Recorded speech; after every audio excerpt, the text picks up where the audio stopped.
राधे। नाचते नाचते आज ब्रजवासियों को पूरे 6 दिन बीत चुके हैं, व्यतीत हो चुके हैं। दूध दही की कीच मच गई ब्रज की गलियों में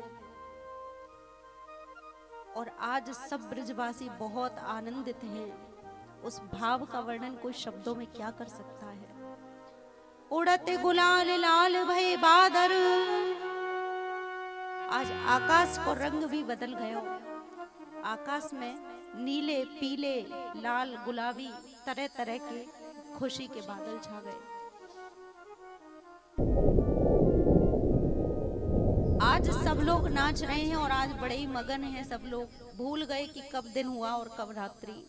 जब पूरे 6 दिन व्यतीत है गए तो 6वें दिन श्री नंद बाबा ने कही, नंद महाराज ने कही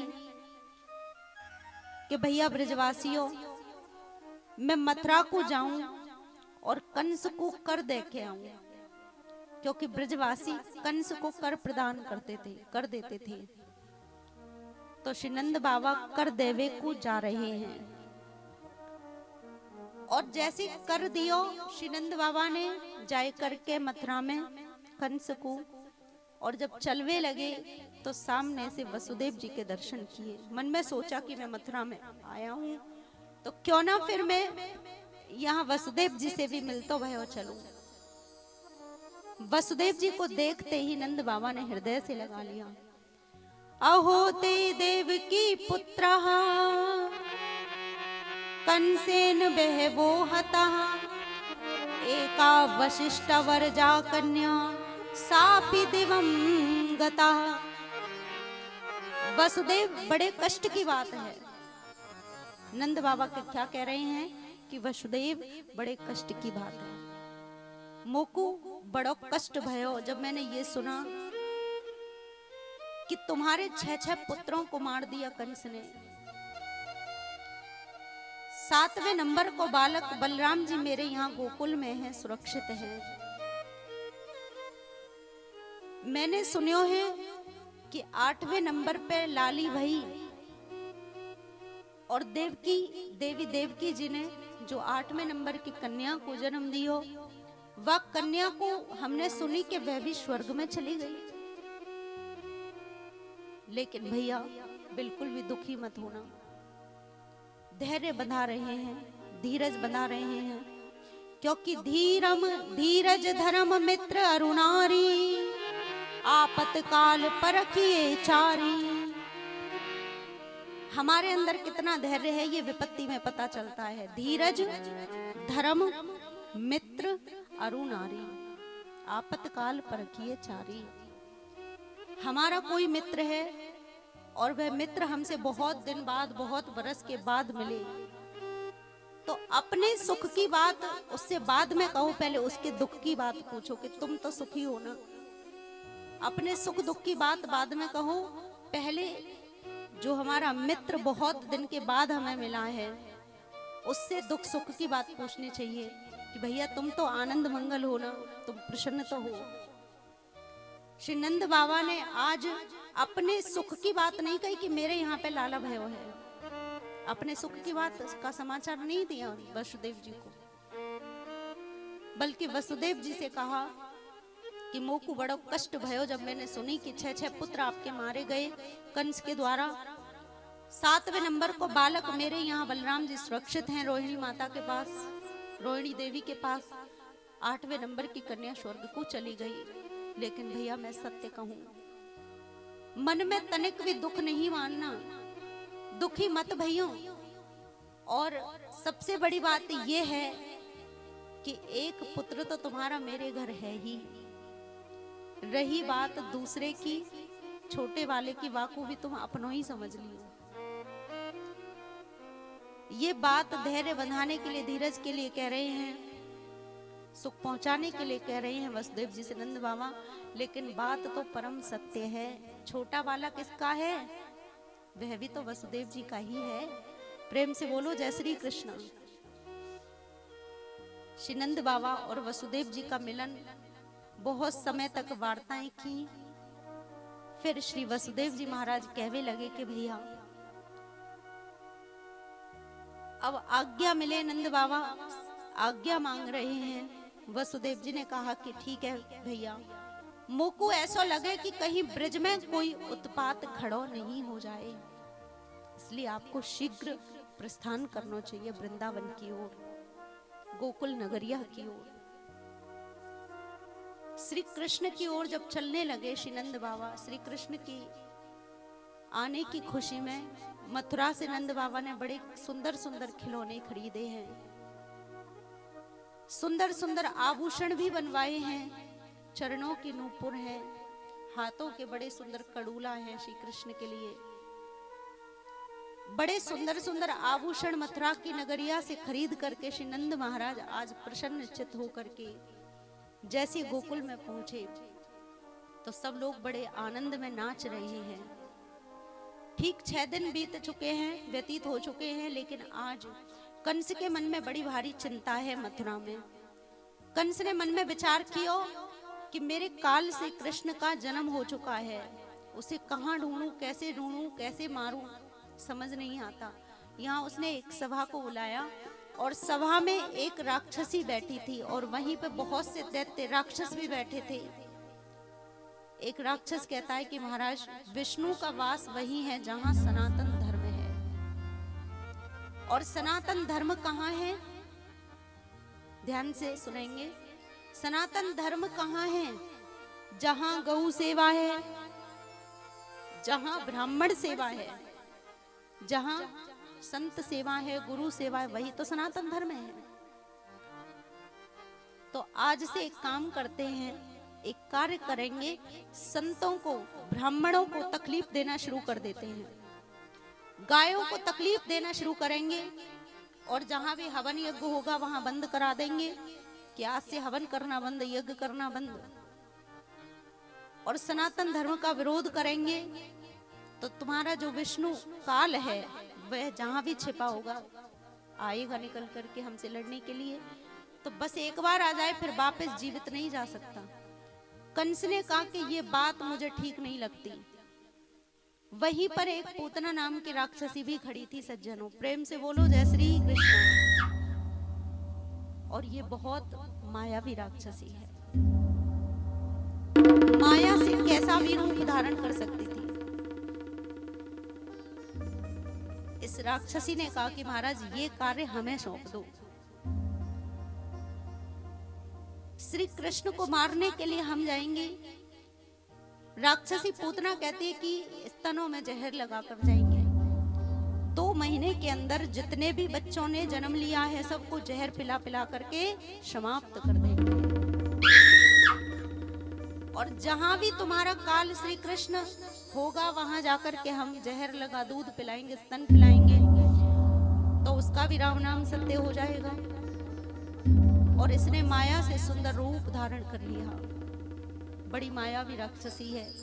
आकाश मार्ग से उड़कर के जा रही है, नगर नगर गांव गांव होती हुई। जहां भी बच्चों ने जन्म लिया है जाकर के बच्चों को समाप्त करने का कार्य करने लगी। और आज जैसे आकाश में उड़कर के गोकुल के ऊपर आई, आकाश में देखा कि गोकुल नगरिया में 50,000 लोग आ रहे हैं, 25,000 जा रहे हैं, तो कभी 25,000 आ रहे हैं, 50,000 जा रहे हैं। इतनी भारी भीड़ लगी है कि 84 कोस ब्रजमंडल, संपूर्ण ब्रजमंडल में आज बड़ी खुशहाली है। पूरा महक रहा है ब्रजमंडल, इत्रों के छिड़काव कर दिए गए हैं, सब लोग अद्भुत नृत्य कर रहे हैं, नाच रहे हैं, सब मगन हैं। ये दृश्य जब उसने देखा तो गोकुल की गलियों में प्रवेश करने लगी। और ब्रजवासियों ने जैसे ही देखा इस राक्षसी को तो एक ने कही कि भैया ये कौन है? दूसरा बोलो तो ही ना है पता, ये यशोदा मैया के बचपन की सहेली होंगी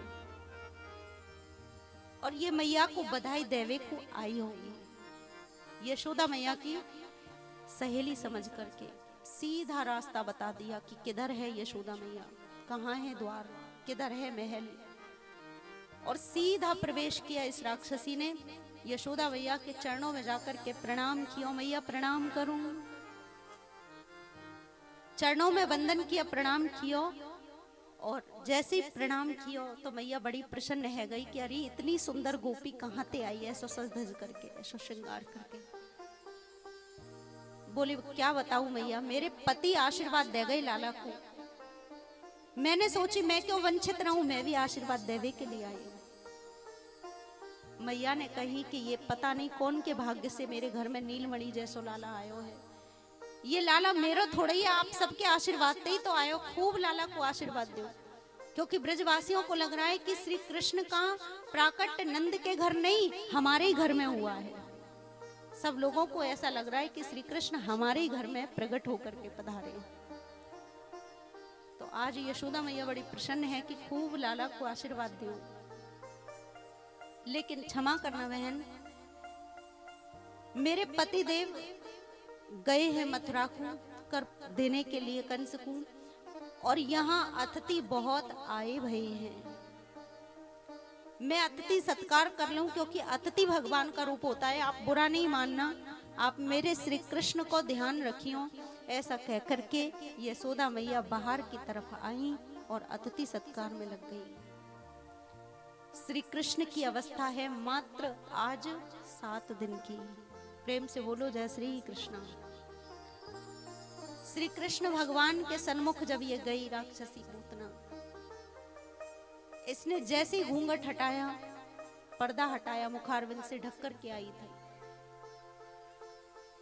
जैसे श्री कृष्ण भगवान ने देखा राक्षसी पूतना की ओर, तो भगवान ने इसको देखते ही अपने कमल जैसे विशाल बड़े बड़े नेत्र, जैसी राक्षसी को देखा तो भगवान ने दोनों नेत्र बंद कर लिए। श्री ठाकुर जी ने अपने नेत्र जब बंद किए, परीक्षित जी ने प्रश्न किया कि गुरुदेव, क्या श्री कृष्ण भगवान डर गए थे? नहीं नहीं राजन, डरे नहीं थे, बल्कि भगवान के मन में बड़ी भारी गिलानी भई। श्री ठाकुर जी ने मन में विचार किया कि देखो मेरे 24 अवतार हुए हैं, लेकिन 24 अवतारों में मेरे 2 ही अवतार सर्वश्रेष्ठ हैं, श्री रामावतार और श्री कृष्णावतार। लेकिन आश्चर्य की बात यह है कि मोकू दोनों ही अवतारन में राक्षसन को पहले मारना पड़े।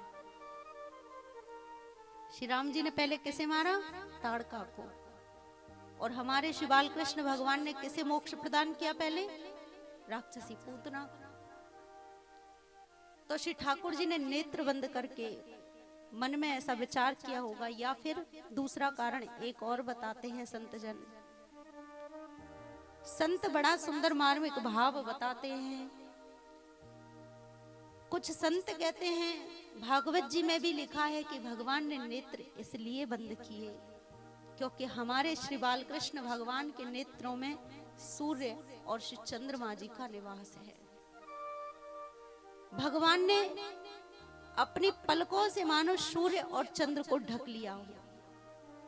भगवान के जो दाहिना नेत्र है और जो बायां नेत्र है, दाहिना नेत्र और बायां नेत्र, इन दोनों में सूर्य और चंद्रमा निवास करते हैं। तो श्री ठाकुर जी ने अपनी पलकों से सूर्य चंद्रमा को ढक लिया। मानो सूर्य चंद्रमा कह रहे हैं कि ऐसी राक्षसी, ऐसी उल्टा राक्षसी जो भगवान को मारने आई है, इसको हम देखना नहीं चाहते। तो शायद भगवान ने इसलिए नेत्र बंद कर लिए। तीसरा कारण और भी बताते हैं। तीसरा कारण कौन सा बताया? कि भगवान श्री कृष्ण ने अपनी कमल जैसी आंखें इसलिए बंद करी क्योंकि हमारे ठाकुर जी ने मन में विचार किया कि मेरी कृपा के बगैर मेरी शरण में कोई आ नहीं सकता। जब मैं कृपा करता हूं तो ही कोई जीव मेरी शरण में आता है। लेकिन ये जो आई है राक्षसी पूतना, इसने अपने जीवन में ऐसा कौन सा काम किया है जो ये मेरी शरण में आई है?